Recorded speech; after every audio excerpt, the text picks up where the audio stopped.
అందరికీ నమస్కారం. తేజస్వి తెలుగు కథలకు స్వాగతం. శ్రీ గురుభ్యో నమః.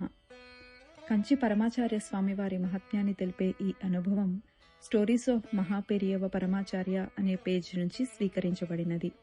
ఈ అనుభవం పేరు గణనాథునికి విన్నపం. పరమాచార్య స్వామివారు తేనంబాకంలో మకాం చేసి ఉన్న రోజులవి. రాత్రి 10 గంటలు కావస్తున్నది. భక్తులందరూ దర్శనం పూర్తి చేసుకుని ఇళ్లకు వెళ్లారు.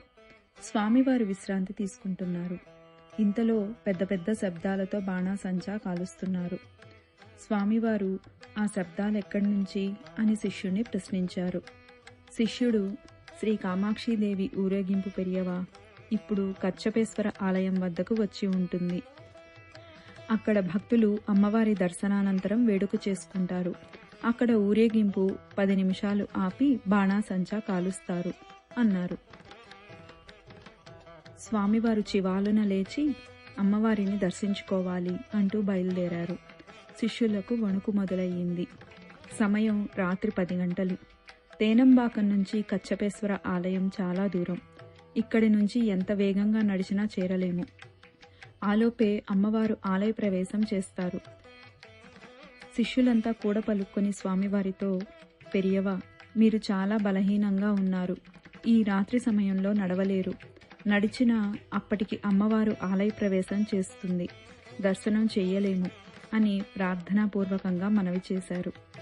స్వామివారు ససేమిరా ఒప్పుకోలేదు. శిష్యుల మనోగతాన్ని అర్థం చేసుకొని అక్కడ ఉన్న ఒక టెంకాయ తీసుకొని బయలుదేరారు. స్వామివారు తేనంబాకంలో శివాస్థానం దగ్గర ఉన్న వినాయకుని దగ్గరకు వెళ్లారు. కొద్దిగా వంగి చెయ్యి అడ్డు పెట్టుకొని వినాయకుని చెవిలో నెమ్మదిగా ఏదో రహస్యం చెప్పారు. చేసేది లేక శిష్యులు వారిని అనుసరించి బయలుదేరారు. స్వామివారు నిదానంగా నడిచి కచ్చపేశ్వర ఆలయం చేరేసరికి కొన్ని గంటలు పట్టింది. శిష్యులు తమలో తాము, ఈ రాత్రి కచ్చపేశ్వర ఆలయ గోడలు చూడమని భగవంతుడు మన నుదుట రాశాడు అనుకుంటున్నారు. కచ్చపేశ్వర ఆలయం వద్ద చాలా మంది జనం గుంపుగా చేరి ఏదో చర్చించుకుంటున్నారు. అర్చకులు మహాస్వామి వారిని చూసి పరుగున వచ్చి నమస్కరించి, పెరియవా కొన్ని గంటలుగా శ్రీ కామాక్షి రథాన్ని కదలనీయకుండా ఆలయ ఏనుగు భీంకరిస్తూ అడ్డుకుంటున్నది. మావటివాడు ఏనుగును బుజ్జగించి రథానికి అడ్డు లేకుండా చేయడానికి చెయ్యని ప్రయత్నమే లేదు అని విన్నవించారు. స్వామివారు నేరుగా శ్రీ కామాక్షి రథం ముందుకు వచ్చి ప్రణమిల్లి టెంకాయ కొట్టి ఏనుగును నిమురుతూ, ఇక బయలుదేరుదామా అనటమే ఆలస్యం. ఏనుగు రథానికి దారిచ్చింది. శిష్యులకు స్వామివారి ఔన్నత్యం తెలియచేసే సంఘటన ఇది.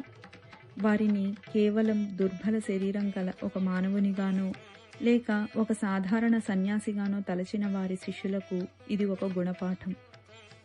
భగవద్గీతలో విశ్వరూప సందర్శనానంతరం ప్రభు ఈశ్వర నీ విశ్వరూప ఔన్నత్యం తెలియక చనువుతో సఖా, మిత్రమా, చెలికాడా అని నిన్ను పిలిచినందుకు ఈ అజ్ఞానిని క్షమించు, కరుణించు అన్న అర్జునుని మాటలు గుర్తుకు వస్తున్నాయి. అపార కరుణా సింధుం జ్ఞానదం శాంతరూపిణం శ్రీ చంద్రశేఖర గురుం ప్రణమామి ముదాన్వహం. స్వస్తి.